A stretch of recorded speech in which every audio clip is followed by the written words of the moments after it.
তো এই অভ্যুত্থান পরবর্তী বাংলাদেশি অভ্যুত্থানের সামনের সারির একজন সহযোদ্ধার সাথে এই ঘটনা কোনো স্বাভাবিক ঘটনা নয় বলে আমরা মনে করি এবং সেই জায়গা থেকে এই ঘটনাকে অত্যন্ত গুরুত্বের সাথে দেখে আমরা সরাসরি আজকে আমাদের সহযোদ্ধা গণ অধিকার পরিষদের সভাপতি নুরুল হক নূর ভাইকে দেখতে এসেছি।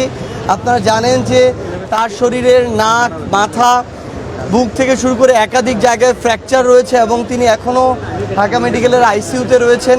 আমরা তার উত্তরোত্তর সুস্থতা কামনা করছি এবং ইতিমধ্যে এই বিষয়ে বিচারিক প্রক্রিয়ার জন্য যে তদন্ত কার্যক্রম শুরু হয়েছে এবং এই জায়গায় যে ব্যবস্থা নেওয়া হচ্ছে, আমরা বাংলাদেশে একটি দৃষ্টান্তমূলক একটি ব্যবস্থা দেখতে চাই। কোনো ধরনের অপকর্ম, ষড়যন্ত্রকে বিন্দুমাত্র প্রশ্রয় দেওয়া হবে না।